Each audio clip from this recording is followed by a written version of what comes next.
नमस्कार दोस्तों, मैं दीपक नागर। दीपक इकोनॉमिक्स के इस चैनल पर आप सभी दोस्तों का स्वागत करता हूँ। जैसा कि आपको मालूम है, इस चैनल पर मैं डेली डिस्कस करता हूँ डेली इकोनॉमी न्यूज़, बैंकिंग के बारे में, आरबीआई के बारे में, different different type of economy के बारे में हम यहाँ पर डिस्कस करते हैं। दोस्तों, इसी क्रम में आज एक इम्पोर्टेंट न्यूज़ आई है और निजर न्यूज़ आई है वो आरबीआई से। रिजर्व बैंक ऑफ इंडिया ना दोस्तों एक सहमति करके एक संस्था है, एक एंटिटी, एक कंपनी है, उसको एक एसआरओ का दर्जा दिया गया है अकाउंट एग्रीगेटर के लिए। ये सब आपको ऊपर से जा रहा होगा, ये सब हम आगे वन बाय वन करके डिस्कस करेंगे। सबसे पहले आप न्यूज देखिए, RBI approve Sahamati as SRO for account aggregator ecosystem. यहाँ पर तीन चीज आ गई। देखो, सबसे पहले तो एक कंपनी है, क्या है, सहमति करके। इस सहमति कंपनी को क्या दर्जा दिया गया है? सेल्फ रेगुलेटरी ऑर्गेनाइजेशन का, एसआरओ का दर्जा दिया गया। तो सहमति के बारे में जानेंगे। सेल्फ रेगुलेटरी ऑर्गेनाइजेशन या एसआरओ का दर्जा मिलता है, क्या होता है वो, उसके बारे में जानेंगे। सार में कौन से किस क्षेत्र में एसआरओ का दर्जा दिया गया? तो एक कंसेप्ट आता है आरबीआई के अंडर में या बैंकिंग में, अकाउंट एग्रीगेटर। क्या कंसेप्ट आता है? Account aggregator. तो इस अकाउंट एग्रीगेटर होता क्या है बेसिकली, इसके बारे में आज हम डिटेल में डिस्कस करेंगे। बेसिकली एसआरओ कई फील्ड में, एसआरओ मैंने लेटेस्ट में बताया था, माइक्रो फाइनेंस के क्षेत्र में भी दर्जा दिया गया था साधन को। तो एसआरओ एक कंसेप्ट है जो किसी भी क्षेत्र में दिया जा सकता है, बैंकिंग में, एनबीएफसी में, अकाउंट एग्रीगेटर में, या फिर पेमेंट सिस्टम में, कहीं भी दोस्तों ये दर्जा दिया जा सकता है। तो हम इसके बारे में दोस्तों डिटेल में डिस्कस करेंगे। सबसे पहले तो मैं बताऊं आपको एसआरओ होता क्या है। एसआरओ होता क्या है? एसआरओ देखो दोस्तों, बेसिकली आप यहाँ सबसे पहले देखो, एसआरओ क्या, नॉन गवर्नमेंट एंटिटी है। ऐसी एंटिटी, ऐसी संस्था जो नॉन गवर्नमेंट है, गवर्नमेंट नहीं है, with the power to credit and enforcement industry regulation and standard. जो क्या कर सकती है, वो अपने इंडस्ट्री के लिए कुछ रूल एंड रेगुलेशन बना सकती है और उनको अपने मेंबर्स के बीच में इन्फोर्स कर सकती है। आप सबको दिक्कत आ रही होगी, कुछ भी नहीं, बहुत आसान है। आप सबने सुना होगा व्यापार संघ। हालांकि व्यापार संघ एसआरओ नहीं है, पर मैं एक कंसेप्ट समझा रहा हूँ। जैसे कई सारे व्यापार संघ होते हैं, किराना व्यापार संघ, या फिर बुलियंस का जैसे होता है, स्वर्ण स्वर्ण स्वर्ण का, सोने वालों का होता है, स्वर्णकार संघ हो सकता है। ऐसे कई सारे संघ होते हैं। ये व्यापार संघ क्या करते हैं, ये अपने मेंबर्स के बीच में, जो इसके मेंबर हैं, इसके बीच में एक रेगुलेशन टाइप मैनेज करते हैं। करते नहीं करते?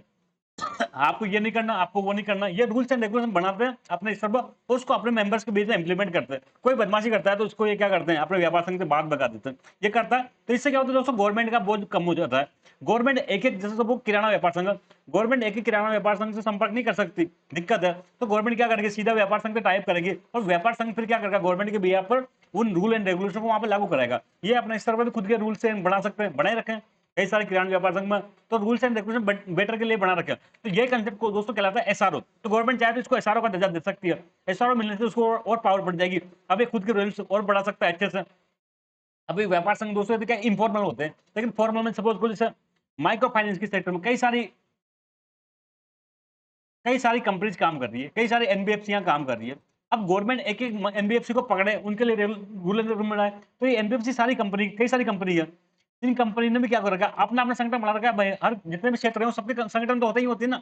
ऐसे एनबीएफसी सेक्टर में जो काम करते हैं, उन्होंने कई अपने सारे संगठन बना रखे हैं, जैसे एक साधन करके। तो अब ये क्या करेगा, गवर्नमेंट या आरबीआई इसको क्या करेगा, एसआरओ का दर्जा दे देगा। अब तो इससे क्या होगा दोस्तों, ये साधन ये अपने स्तर पर या जितने भी मेंबर्स हैं, इनके बीच में रूल एंड रेगुलेशन को बना के इंप्लीमेंट कराएगा, ताकि उससे ट्रांसपेरेंसी बढ़े और ईमानदारी से काम हो।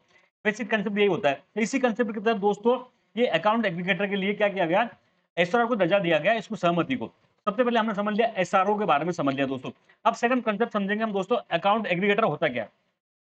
बेसिकली अकाउंट एग्रीगेटर होता क्या, देखो क्या, बेसिकली अकाउंट एग्रीगेटर कुछ नहीं है, डेटा शेयरिंग का एक तरीका है। क्या है, डेटा शेयरिंग का एक तरीका है। सपोज को मैं हूं ए, ये दीपक है, ठीक है। मेरा कई सारा काम करता हूं, मैं बैंकिंग का मेरा काम है। बैंक में मेरे पास बैंक के कई सारे खाते हो सकते हैं, वहां पे मैंने लोन वगैरह ले सकता है, डिपॉजिट ले सकता है। एनबीएफसी में हो सकता है मेरा काम हो। मैं इंश्योरेंस के सेक्टर में मेरा कोई बीमा वगैरह की पॉलिसी वगैरह मैंने ले रखी हो सकती। मैंने हो सकता है पेंशन के कई सारे प्रोडक्ट ले रखे हो सकता है मैंने शेयर मार्केट में निवेश कर रखा हो, बॉन्ड डिबेंचर वगैरह में निवेश कर रखा हो। तो ये सब कई सारे डेटा है।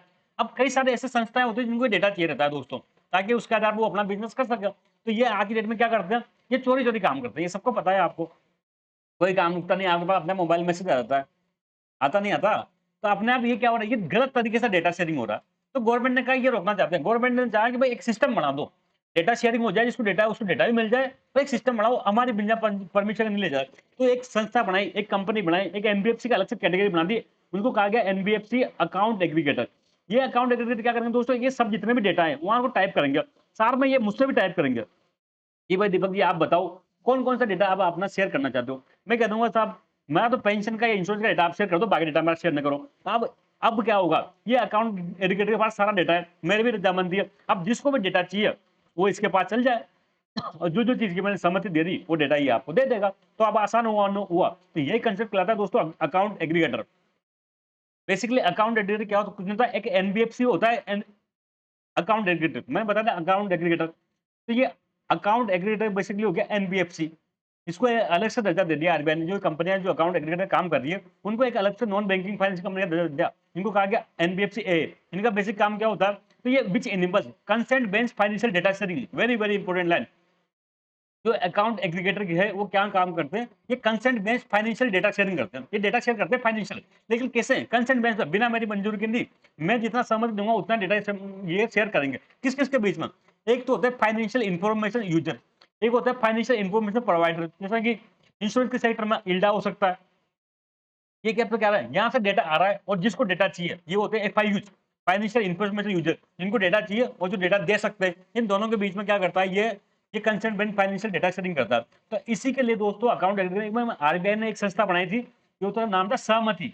सहमति बेसिकली आरबीआई नहीं है, जनरली कई सारे बैंक्स वगैरह ने मिलकर बनाई थी। एक तरह से ये गवर्नमेंट कंपनी तो नहीं है दोस्तों, लेकिन कहीं ना कहीं जितने भी बैंक्स वगैरह है उसकी शेयर होल्डिंग यहाँ पे है। ये सहमति क्या है, एक बेंगलुरु बेस्ड कंपनी है और सबसे बड़ी बात है नॉट फॉर प्रॉफिट कंपनी है।